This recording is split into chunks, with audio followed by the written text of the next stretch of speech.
Hello everyone, welcome to smart and real.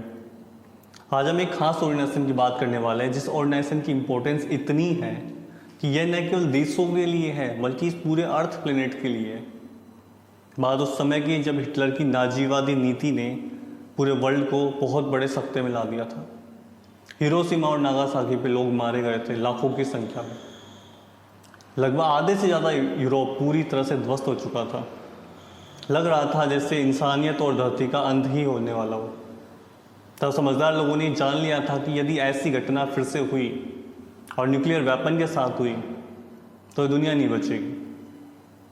तब उस समझदार लोगों की टीम ने मिलकर मीटिंग्स की और एक खास ऑर्गेनाइजेशन का जन्म दिया और ये माना कि ये ऑर्गेनाइजेशन ही है जो इस पूरी दुनिया को बचाएगा, एकदम सुपर हीरोज़ की तरह, क्योंकि ये इस दुनिया में थर्ड वर्ल्ड वॉर को रोकेगा और इंटरनेशनल पीस एंड सिक्योरिटी को स्थापित करेगा, शांति और सुरक्षा को स्थापित करेगा।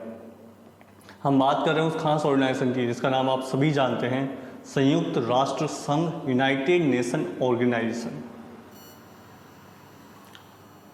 इसका लोगो बड़ा ही खास है जो पूरे देशों को यूनाइटेड करना सिखाता है। इस लोगो में आप साफ साफ देख सकते हो कि पूरे ग्लोब को एक साथ दर्शा दिया है।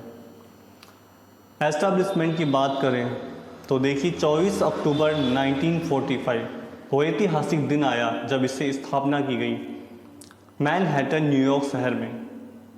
इसका मुख्यालय है, हेडक्वार्टर है। सदस्य देशों की बात करें तो आज इसमें 193 सदस्य देश हैं। जब ये शुरुआती मीटिंग का दौर चल रहा था, जब इस ऑर्गेनाइजेशन को जनरेट किया जाना था, एस्टैब्लिश किया जाना था, तब शुरुआत में 50 देशों के समूह ने एक साथ साइन किए और लास्ट मेंबर कंट्री जो अभी 2011 में जोड़ा गया वो है साउथ सूडान। यहाँ 50+1 है। इसका एक खास कारण है, वो आपको आगे समझ में आएगा कि सदस्य देशों की प्रारंभिक संख्या 50+1, इनिशियल मेंबर कंट्रीज 50+1 क्यों है। ऑफिशियल लैंग्वेज की बात करें तो यहाँ पर बहुत ही अच्छी खासी 6 लैंग्वेज हैं, Arabic, Chinese, English, French, Russian और स्पेनिश। ये यूनाइटेड नेशन ऑर्गेनाइजेशन में ऑफिशियली बोली जाती है। यूनाइटेड नेशन के कार्य की बात करें तो मैंने इसकी इंपॉर्टेंस स्टार्टिंग में ही बता दी कि इसका काम है इंटरनेशनल पीस एंड सिक्योरिटी, अंतर्राष्ट्रीय शांति एवं सुरक्षा बनाए रखना, क्योंकि इसका सबसे बड़ा काम है कि कुछ भी करो बट तीसरा विश्व युद्ध नहीं होना चाहिए, थर्ड वर्ल्ड वॉर नहीं होना चाहिए। यदि ये हुआ तो अर्थ प्लेनेट ही खत्म हो जाएगा, क्योंकि हर कोई न्यूक्लियर वेपन यूज करेगा। दूसरा काम है इकोनॉमिकल सोशल डेवलपमेंट, आर्थिक एवं सामाजिक विकास करना, आर्थिक रूप से लोगों को मजबूत बनाना, देशों को मजबूत बनाना और सामाजिक स्तर को बढ़ाना। संयुक्त राष्ट्र संघ का जो तीसरा अहम काम है वो है ह्यूमन राइट्स, मानव अधिकार। आज भी कई लोग ऐसे हैं कई देशों में जिनके पास न अच्छे खाने को है, न अच्छा रहने को है, न अच्छी शिक्षा है। उनसे मजदूरों की तरह काम करवाया जाता है और उस लेबर के बदले में पैसा भी अच्छा खासा नहीं मिलता है। उनकी जीवन को यदि आप देखो, उनकी लाइफ स्टाइल को देखो तो आपको लगेगा कि ये ह्यूमन की लाइफ भी नहीं जी रहे, मतलब बहुत ही ज़्यादा निम्न स्तर की लाइफ जी रहे, बहुत ही लो लेवल की लाइफ जी रहे। संयुक्त राष्ट्र संघ ने सोचा या उन्हें उद्देश्य बनाया कि ऐसे लोगों को आगे लाना है, हमें इन्हें एक जनरल लाइफ जीने तक तो पहुंचाना ही है। एक सामान्य मानव जैसी ज़िंदगी जीता है वैसी ज़िंदगी तो इनको कम से कम देनी ही है। इसलिए मानव अधिकार का जन्म हुआ, मानव अधिकार की इन्होंने स्थापना की कि मानव अधिकार को स्थापित करना ही है। चौथा जरूरी काम है इंटरनेशनल जस्टिस, अंतर्राष्ट्रीय न्याय। जब दो लोगों में लड़ाई होती है तो उसके आसपास के लोग समझा देते हैं, जब दो फैमिलीज में लड़ाई होती है तो पड़ोसी समझा देते हैं, लेकिन जब दो देशों में लड़ाई हो तब कोई तो होना चाहिए समझाने के लिए। तो संयुक्त राष्ट्र संघ ने इसकी जिम्मेदारी ली और ये कहा कि हम जब समझाएंगे यदि किसी भी तरह का मुद्दा ऐसा है जो दो राष्ट्र के बीच में युद्ध की स्थिति पैदा कर सकता है, तो ये हमारी जिम्मेदारी है कि वो राष्ट्र हमारे पास आएंगे तो हम उनको न्याय देंगे और हमारा न्याय उनको मानना ही पड़ेगा। संयुक्त राष्ट्र संघ में जो भी सदस्य देश हैं वो सब इस बात के लिए बाध्य हैं कि यदि इंटरनेशनल जस्टिस, जो इंटरनेशनल कोर्ट ऑफ जस्टिस है ICJ, उसने यदि किसी तरह का निर्णय दिया है तो सदस्य देशों को मानना ही पड़ेगा। इसी तरह क्योंकि उन्हें पता है यदि हम ऐसा नहीं करेंगे तो ये दुनिया फिर से उसी वॉर में चली जाएगी जहां से हम इसको बचाते हुए आए। थर्ड वर्ल्ड वॉर किसी कंडीशन में नहीं आना। संयुक्त राष्ट्र संघ के इतिहास की यदि बात करें तो द्वितीय विश्व युद्ध हुआ। ये बात सबको समझ में आ गई थी कि ऐसी चीज़ यदि वापस हुई तो पूरी पृथ्वी ही नष्ट हो जाएगी, पूरा अर्थ ही खत्म। इतनी ज़बरदस्त त्रासदी, इतनी ज़बरदस्त डेवेस्टेशन के बाद में 50 समझदार देशों के समूह इकट्ठे हुए सैन फ्रांसिस्को यूएसए में, और उन्होंने 26 जून 1945 के ऐतिहासिक दिन में यूनाइटेड नेशन के चार्टर पर साइन कर दिया। बाद में पोलैंड ने भी साइन कर दिया, और इसी वजह से इसे 50+1 बोलते हैं, क्योंकि +1 जो पोलैंड है उसने इसके लागू होने से पहले बीच में कहीं साइन कर दिया था। यूनाइटेड नेशन चार्टर का लागू किया गया, उसको फोर्स में लाया गया 24 अक्टूबर 1945 को, और यही वो दिन है जब संयुक्त राष्ट्र संघ का उद्भव हुआ, उसकी स्थापना हुई। नामकरण की बात करते हैं, नोमेनक्लेचर। अब तक ऐसा किसी ने नाम नहीं सुना था कि यूनाइटेड नेशंस करके भी कुछ हो सकता है। इसका क्रेडिट जाता है फ्रैंकलिन डी रूजवेल्ट को। इन्होंने 1942 में संयुक्त राष्ट्र संघ यूनाइटेड नेशंस वर्ड दिया था। ये 32वें प्रेसिडेंट थे यूनाइटेड स्टेट ऑफ अमेरिका। संयुक्त राष्ट्र संघ के लोगो डिजाइनर की बात करते हैं, क्योंकि संयुक्त राष्ट्र संघ का जो लोगो है, यूनाइटेड नेशन ऑर्गेनाइजेशन का जो लोगो है, बहुत ही यूनिक वे में डिजाइन किया गया है। ये डिजाइनर है ओलिवर लिंकलिंग लंक्विस्ट। ओलिवर लिंकलिंग लंक्विस्ट नाम याद कर सकते हो कि संयुक्त राष्ट्र संघ का जो लोगो है उसके नीचे देखोगे तो ऐसा लगता है जैसे ओलिव की लिव्स यहाँ पर लगाई गई है और पूरे अर्थ को थामा गया है, जैसे लिव्स ने इस पूरे अर्थ को प्रोटेक्ट कर रखा हो। सिंबल भी दिया, मैसेज भी दिया, और नाम भी अपने लोगों से मैच करता है, तो आप इसको याद भी आसानी से रख सकते हो। ओलिव की लिव्स दिखाई देती है, इसलिए ओलिव लिंकलिंग लंक्विस्ट। यूएनओ की पूरी ऑर्गेनाइजेशन टीम की बात करते हैं तो यूएनओ का जो ऑर्गेनाइजेशन है उसके कुछ पर्टिकुलर सेगमेंट्स हैं, पार्ट्स हैं, कुछ हिस्से हैं। पहला है यूएनजीए, जिसे यूनाइटेड नेशन जनरल असेंबली कहा जाता है। दूसरा है सिक्योरिटी काउंसिल, जिसका सीधा सीधा काम पीस एंड सिक्योरिटी मेंटेन करना है। तीसरा है इकोसोक, चौथा है ICJ, international court of justice. पांचवा है सेक्रेटरीट, और छठा है ट्रस्टीशिप काउंसिल। अब ये अस्तित्व में नहीं है, इसलिए इसके ऊपर क्रॉस लगाएं, लेकिन ये काफ़ी पहले नहीं, बहुत ज़्यादा रिसेंटली ही ये कैंसिल हुआ है, ये अस्तित्व में नहीं रहा। यूनाइटेड नेशन ऑर्गेनाइजेशन के सबसे पहले ऑर्गन की, सबसे पहले भाग की, जिसे प्रिंसिपल ऑर्गन कहा जाता है, और सीधे सीधे यूनाइटेड नेशंस यही है मान लो, उसका नाम है महासभा यूनाइटेड नेशन जनरल असेंबली, जिसे जनरल असेंबली भी कहा जाता है। आप फोटो में देख सकते हो कि किस तरह का सिटिंग अरेंजमेंट जनरल असेंबली में होता है। एक सर्कुलर वे में सिटिंग को अरेंज किया जाता है। यूनाइटेड नेशंस जनरल असेंबली की बात करें तो ये पॉलिसी मेकर ऑर्गन है, मतलब इसका काम है पॉलिसी बनाना। इसका हेडक्वार्टर है न्यूयॉर्क शहर, मैनहट्टन न्यूयॉर्क शहर, और मेंबर कंट्री है 193। सीधे सीधे आप कह सकते हो कि यूनाइटेड नेशन में जो अभी टोटल मेंबर्स हैं वो जनरल असेंबली के ही मेंबर्स हैं, 193। मेंबरशिप की बात करते हैं कि यदि कोई देश इसका सदस्य बनना चाहता है तो वो कैसे बनेगा, उसके एक प्रोसीजर है। जनरल असेंबली को ये उसे एक्सेप्ट करना होता है कि जनरल असेंबली कहे कि हाँ हम आपको बनाएंगे, लेकिन उसके लिए सिक्योरिटी काउंसिल, सुरक्षा परिषद की सलाह बहुत जरूरी है। मतलब सीधी सी बात है, यदि आप चाहते हो कि आपका देश यूनाइटेड नेशन ऑर्गेनाइजेशन का एक सदस्य देश बने तो उसके लिए जनरल असेंबली को तो अप्रूवल देना ही है, लेकिन उसके लिए आपको रेकमेंड करे सुरक्षा परिषद, सिक्योरिटी काउंसिल। मतलब सिक्योरिटी काउंसिल को लगना चाहिए कि आप ऐसे हो, इस लायक हो, इतने सक्षम हो, इस तरह के हो कि आपको इसका एक हिस्सा बनना चाहिए। तो सुरक्षा परिषद यदि अप्रूवल दे देती है तो जनरल असेंबली आसानी से बड़ी खुशी खुशी आपको एक सदस्य देश के तौर पे चुन लेती है।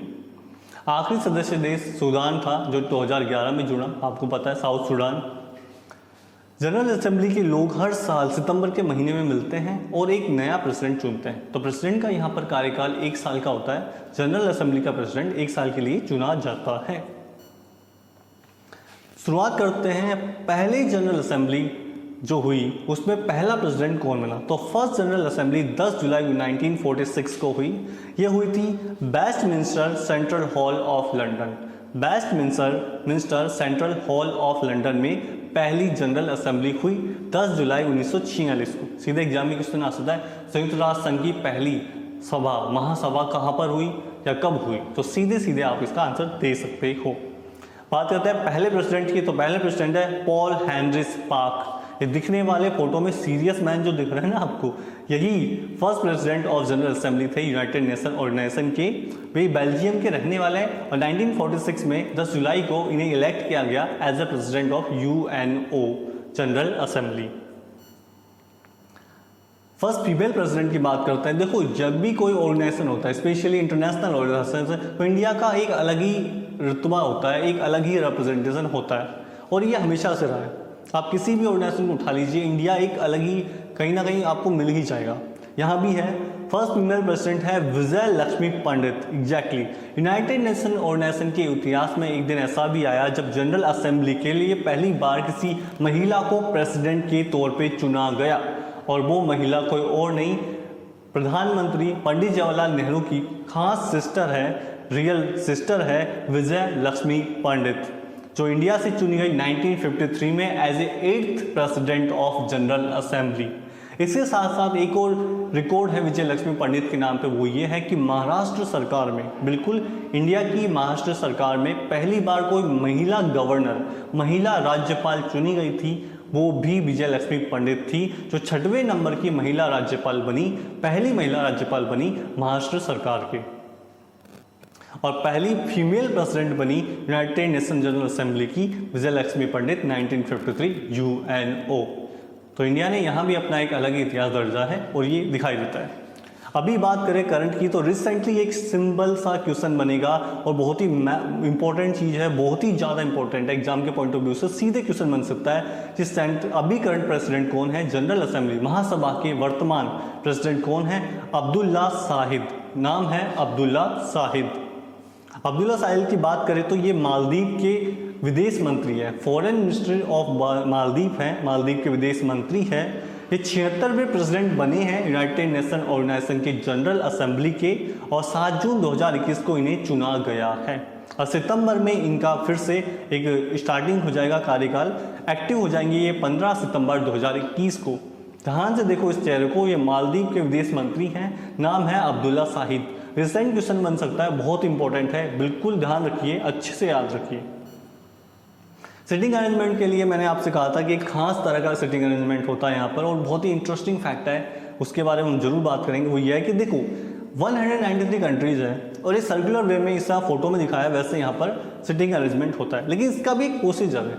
हर साल क्या होता है कि लेफ्ट कॉर्नर वाला सीट जो है, सबसे लेफ्ट कॉर्नर वाला, सबसे आगे वाला, जो टॉप मोस्ट लेफ्ट कॉर्नर वाला है, उसे सीट को डिजाइन करने का, डिसाइड करने का एक खास तरीका है, वो ये है बैलेट ड्रॉ मेथड। इसमें क्या होता है कि जितने भी कंट्रीज हैं उन सभी के नाम एक पर्ची में लिखे जाते हैं, और उस पर्ची को ट्रांसपेरेंट, मतलब एकदम आर पार दिखने वाली छोटी सी बोतल, जैसे वैक्सीन के लिए बोतल नहीं आती कि छोटी सी डब्बी टाइप से, गोल गोल सिलेंड्रिकल बोतल होती है ट्रांसपेरेंट, बहुत छोटी वाली, उसमें नाम को डाल दिया जाता है।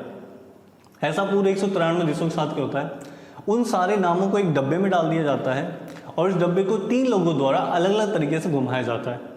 जब वो घुमा के रख देते हैं तो जो एक बंदा आता है, फाइनली वो प्रेसिडेंट भी हो सकता है, वो कोई भी हो सकता है, वो बंदा आता है और उस डब्बे को खोलता है, और डब्बे में से एक नाम, एक बॉक्स उठाता है, लेकिन बॉक्स उठाते वक्त उसकी नज़र बॉक्स पर नहीं रहती है, वो दूसरी तरफ देख रहा होता है और बिना उसको देखे रैंडमली कोई भी बॉक्स उठा लेता है।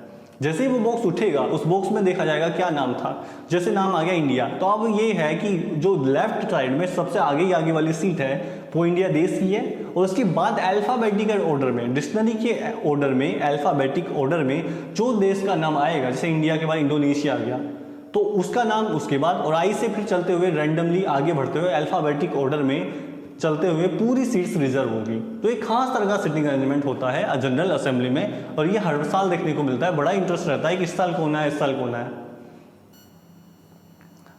जनरल असेंबली की एक और बात करते हैं, बहुत ही खास बात है जो हमें समझनी चाहिए कि जनरल असेंबली में डिसीजन लिए जाते हैं, और यहाँ पर डिसीजन मेकिंग के 2 प्रोसीजर है। पहला प्रोसीजर है 2/3 बहुमत, मतलब 193 देशों में से 2/3 बहुमत लिया जाता है, और दूसरा प्रोसीजर है जनरल मेजोरिटी, मतलब जनरली आप बता दो कि जो ज़्यादा है उन्हीं की बात मानेंगे। जो 2/3 बहुमत है उसके लिए खास प्रोसीजर है, वो ये है कि जो पीस एंड सिक्योरिटी का मामला हो, नए मेंबर को डालना हो या नए मेंबर को एडमिट करना हो या फिर बजट का पेश करना हो, इन तीनों चीज़ों में बजट पेश करना हो, नए सदस्य देश का आगमन हो या फिर पीस एंड सिक्योरिटी का कोई मुद्दा हो, इन तीनों में 2/3 बहुमत से निर्णय लिए जाएंगे। लेकिन इसके अलावा कोई भी मामला हो, जैसे मानव अधिकार का मामला है या किसी भी तरह का कोई मैटर हो, उसमें मेजोरिटी देखी जाती है कि जो ज़्यादा फेवर में है उन्हीं की बात मान ली जाती है। जनरल असेंबली को बजट कहाँ से मिलता है? देखिए, बजट मिलता है, उसका एक खास तरीका है, जितने भी सदस्य देश हैं वो सब इनको अपने बजट देते हैं, अपना कुछ पैसा देते हैं यूनाइटेड नेशन ऑर्गेनाइजेशन को चलाए देने के लिए। और ये बजट दिया जाता है हर सदस्य देश की जीडीपी के आधार पे।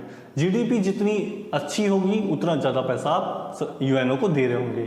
जीडीपी खराब है तो उस हिसाब से पैसा लगता है। मतलब सीधी सी बात है, जीडीपी को देख के पता किया जाता है कि किस देश को कितना देना है। इसी तरह से यहाँ काम होता है। बात करते हैं सुरक्षा परिषद सिक्योरिटी काउंसिल की, यहाँ पर बात करते हैं।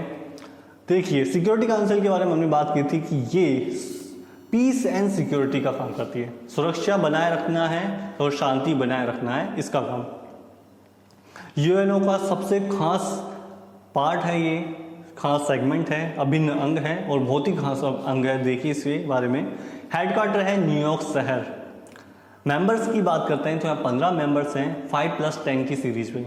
5 मेंबर्स हैं परमानेंट सदस्य, स्थायी सदस्यों की संख्या है 5 और नॉन परमानेंट अस्थायी सदस्य हैं 10।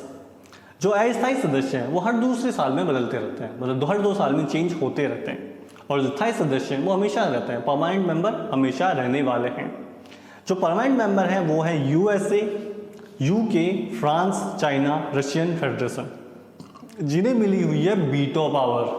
क्या मिली हुई है? Veto power. तो सवाल ऐसे बनेगा, कौन से देश हैं जिनको वीटो पावर मिली हुई है?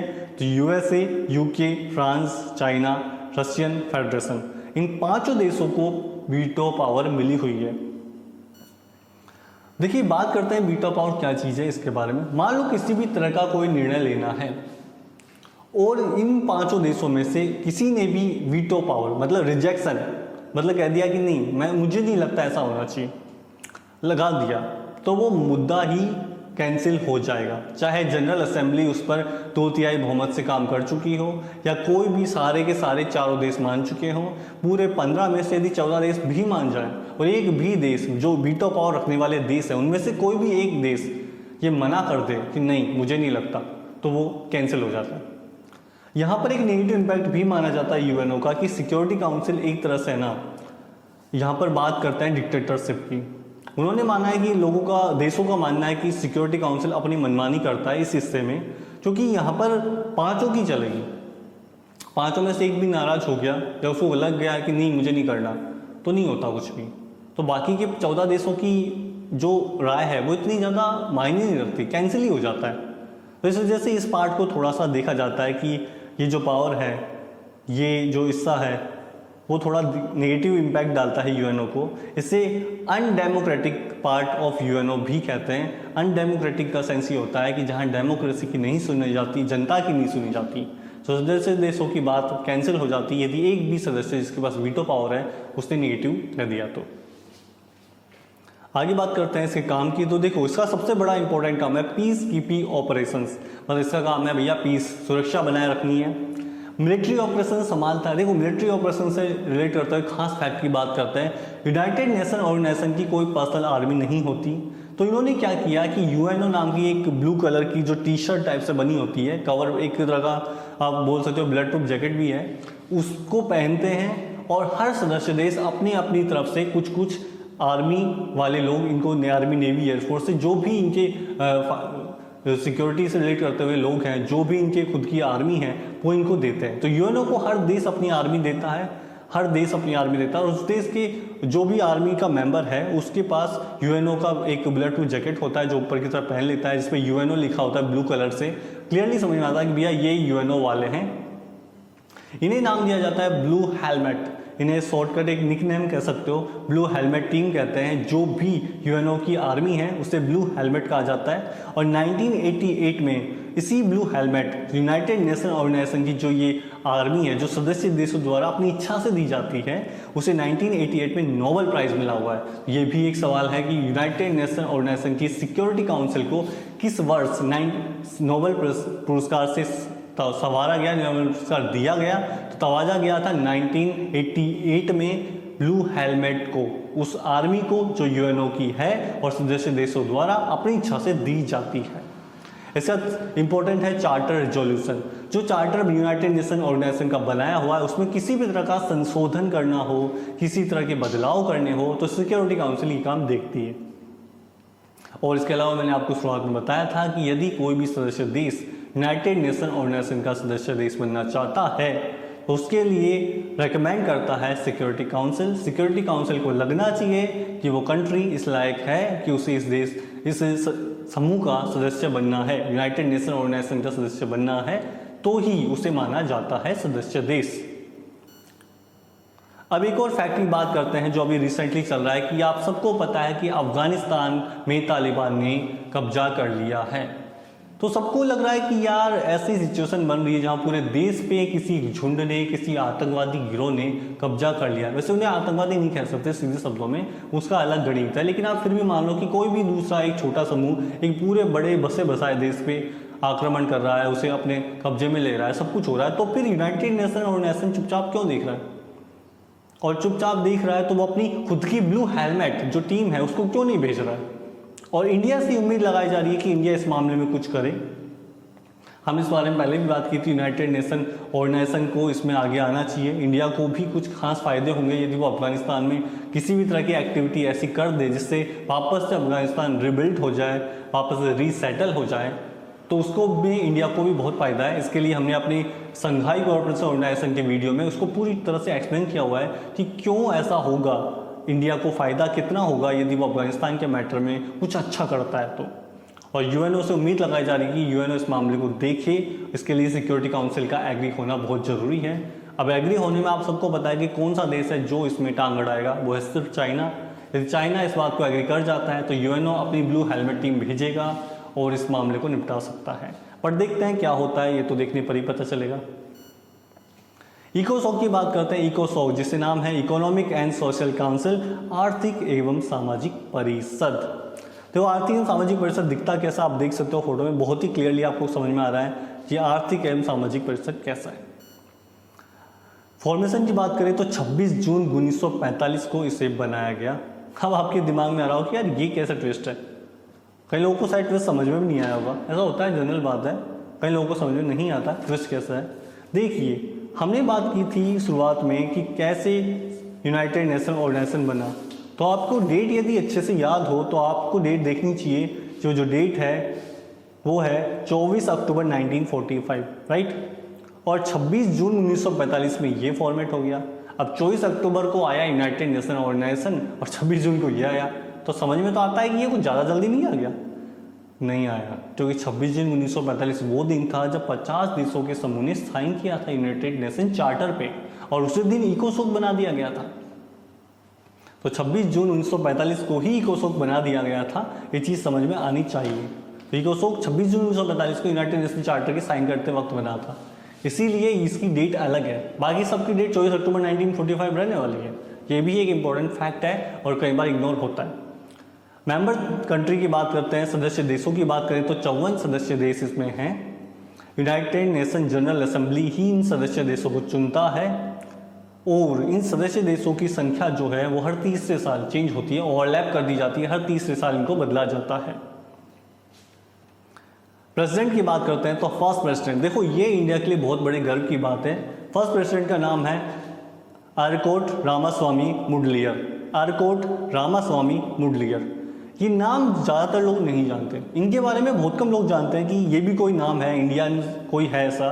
लेकिन ये बता दूं, इंडिया के लिए बहुत बड़ी गर्व की बात है। और यूएनओ में ये पहला धमाका हुआ था जब किसी इंडियन ने अपने आप को साबित किया यूएनओ के अंदर।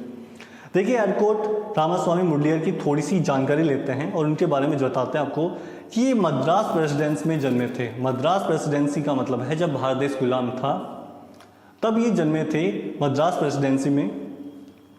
ये भारत के आईएएस ऑफिसर रह चुके हैं उस वक्त, ब्यूरोक्रेसी जब इंडिया आज़ाद नहीं होता तब के ये ब्यूरोक्रेट हैं, IAS ऑफिसर रह चुके, स्टेट्समैन भी रह चुके, ये डिप्लोमेट भी रहते, उस वक्त के डिप्लोमेट हैं, पैसे से ये इंडियन लॉयर भी हैं, और ये ही वो शख्स थे जिन्होंने इकोसॉक के अंदर पहले प्रेसिडेंट के रूप में चुना गया।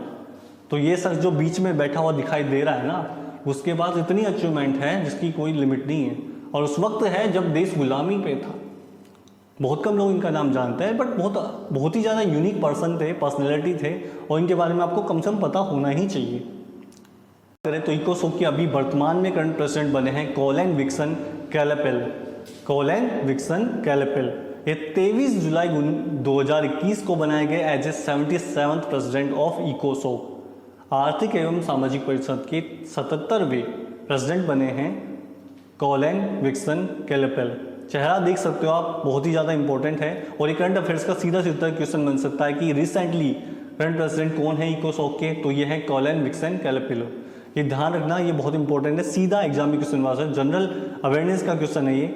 इनकी बात करें तो ये एम्बेसडर ऑफ बोत्सवाना देश की एम्बेसडर हैं, जो यूनाइटेड नेशन ऑर्गेनाइजेशन के रिप्रेजेंटेटिव है न्यूयॉर्क के अंदर। ठीक है, अब बात करते हैं सेंट्रल प्लेटफॉर्म ऑफ डिबेट की।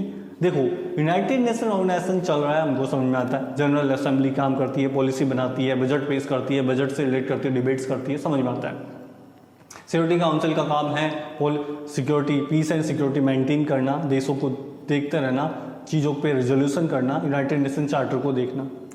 तो तीसरा काम है इकोसॉक का, क्या है? मेजरली ये एक ऐसा प्लेटफॉर्म है जहाँ पर यूनाइटेड नेशंस ऑर्गेनाइजेशन के जितने भी मुद्दे हैं वो सब सोचे जाते हैं, इनोवेटिव थिंकिंग होती है, उस चीज़ पे विचार विमर्श किया जाता है, डिबेट की जाती है, और उस चीज़ के जो रिफ्लेक्ट आया है उसको रिकॉर्ड किया जाता है। मतलब हमने कितनी प्रोग्रेस की, हमने कोई भी चीज़ यदि सोची थी तो उसका कितना रिजल्ट हमने अचीव किया है, इन सारी चीज़ों पे चर्चा होती है इकोसॉक के अंदर, आर्थिक एवं सामाजिक परिषद में। इसका एक और काम है कि ये फॉलोअप लेता है यूनाइटेड नेशन कॉन्फ्रेंस का। मतलब यदि किसी भी तरह की यूनाइटेड नेशन कॉन्फ्रेंस में बात हुई है, संयुक्त बैठक जो है उसमें बात हुई है, तो उसका रिलेट करते हुए किसी को कोई भी डाउट है या किसी भी चीज़ की जानकारी चाहिए तो सदस्य देशों को जानकारी यहाँ से मिलती है, इकोसॉक से। ये हर साल जुलाई के महीने में 4 वीक का सेशन लेता है। मतलब हर साल जुलाई के महीने में 4 वीक का रेगुलर कंप्लीट एक सेशन होता है। इसमें जितनी भी पॉलिसीज़ हैं उनके बारे में सोचा जाता है, डिबेट्स होती है, डिस्कशन होता है, रिजल्ट के बारे में देखा जाता है कि हमने कितना प्रोग्रेस किया, आगे इसको कैसे बढ़ाना है, उससे रिलेट करते हुए जितनी भी चीज़ें होती है वो सब यहीं होती है। इसका एक और सबसे इम्पोर्टेंट काम की यदि बात करें तो इसका काम है डेवलपमेंट करना, इकोनॉमिकल, सोशल एंड एनवायरमेंटल। मतलब एनवायरमेंट प्रोटेक्शन का काम भी इसको देखना होता है, सोशलाइजिंग को भी इसे देखना होता है, और इकोनॉमिकली कंट्रीज कैसे अच्छी रहे इसके लिए। तो इसने एक और चीज़ शुरू की है, इसके बारे में बता दूं, 1998 से, क्योंकि इकोनॉमिकल चीज़ों को समझना है, आर्थिक रूप से इसको देखना है चीज़ों को, तो 1998 से इसने शुरू किया है कि ये अप्रैल के महीने में इंटरनेशनल मॉनेटरी फंड, अंतर्राष्ट्रीय मुद्रा कोष और वर्ल्ड बैंक, इन दोनों से एक कंबाइंड मीटिंग करता है। ये 1998 से इसने शुरू किया है ताकि इकोनॉमिकली वो कितना ग्रोथ करा रहे हैं देशों को और किस तरह की वो रिपोर्ट दे रहे हैं, कितना वो काम कर रहे हैं, इसके बारे में कुछ आइडिया लगे। इंटरनेशनल कोर्ट ऑफ जस्टिस संयुक्त राष्ट्र संघ का इस बहुत ही ज़्यादा जरूरी एक अभिन्न अंग है, एक इम्पोर्टेंट सेगमेंट है। इंटरनेशनल कोर्ट ऑफ जस्टिस के बारे में बात करें तो आईसीजे बहुत ही ज़्यादा जरूरी है। इसकी सीट है पीस पैलेस हैग, नीदरलैंड। ये भी एग्जाम में क्वेश्चन बन सकता है। तो इंटरनेशनल कोर्ट ऑफ जस्टिस कहाँ पर है, तो भैया ये है पीस पैलेस हैग, नीदरलैंड। नीदरलैंड के हैग में इंटरनेशनल कोर्ट ऑफ जस्टिस, अंतर्राष्ट्रीय न्यायालय है। ये एक और ट्रिक बात है कि जितने भी बाकी पार्ट है उन सबका तो हेडक्वार्टर न्यूयॉर्क में है, बट ये न्यूयॉर्क में नहीं है, ये हैग नीदरलैंड में। तो ये भी क्रॉस क्वेश्चन देख लेना, बहुत इंपॉर्टेंट है। ऑफिशियल लैंग्वेज की बात करें तो यहाँ पर जो भी मुद्दे हैं वो या तो इंग्लिश में सुने जाते हैं या फ्रेंच में सुने जाते हैं। तो ऑफिशियली इंग्लिश और फ्रेंच में ही यहाँ सब कुछ होता है। नंबर ऑफ जजेस की बात करें तो 15 जजेज यहाँ पर चुने जाते हैं और इलेक्ट होता है। हर 9 साल के लिए जज को चुना जाता है। चुनने का काम करती है यूनाइटेड नेशन जनरल असेंबली, महासभा और सुरक्षा परिषद, सिक्योरिटी काउंसिल। तो सिक्योरिटी काउंसिल और महासभा मिल करके 9 साल के लिए जज को चुनते हैं। पूरे सदस्य जो जज हैं यहाँ पर, जजों की संख्या है वो 15 है, न्यायाधीशों की संख्या है 15। की रोल ऑफ आईसीजे, अंतर्राष्ट्रीय कोर्ट के सबसे जरूरी काम क्या है, ये तो आपको पता है कि ये प्रिंसिपल जुडिशियल ऑर्गेनाइजेशन है, मतलब जितने भी न्यायिक संबंधी मामले हैं, जुडिशरी से रिलेट करते हुए मामले हैं, वो सब ICJ देखेगा। ये लीगल डिस्प्यूट्स को सेटल करता है। यदि दो देशों के बीच में किसी भी तरह का लीगल डिस्प्यूट्स है, लीगल विरोध है या किसी तरह की बात है जो लीगल मामला है, तो उसको सोल्व करने का काम ICJ का ही है। इसका अलावा ये जितने भी यूनाइटेड नेशन जनरल असेंबली हो या सिक्योरिटी काउंसिल हो, महासभा हो या सुरक्षा परिषद हो, उनको किसी भी तरह की यदि कानूनी सहायता चाहिए, यदि किसी तरह की कानूनी सहायता या लीगल एडवाइस चाहिए, तो वो देने का काम भी ICJ को ही करना होता है। बात करते हैं सचिवालय, सेक्रेटरीट की। यूनाइटेड नेशन ऑर्गेनाइजेशन का चौथा अंग है, 4th सेगमेंट है ये। इसमें होता है जनरल सेक्रेटरी, जिसे महासचिव कहते हैं, और यूनाइटेड नेशन के स्टाफ मेंबर्स होते हैं। ये न्यूयॉर्क शहर में है। जो महासचिव जनरल सेक्रेटरी होता है उसको 5 साल के लिए चुना जाता है। इसका चुनाव जो अपॉइंटमेंट लेते हैं वो लेता है जनरल असेंबली और सिक्योरिटी काउंसिल मिल करके। महासभा और सुरक्षा परिषद मिल करके सचिव का चुनाव करते हैं, महासचिव का चुनाव करते हैं। पहले महासचिव जो है, फर्स्ट जनरल सेक्रेटरी है, उनका नाम है ट्रिग्वे लाई। ट्रिग्वे लाई चुने गए थे पहले जनरल सेक्रेटरी, पहले महासचिव के तौर पे। यह ओस्लो सिटी नॉर्वे से हैं, ओस्लो सिटी नॉर्वे से।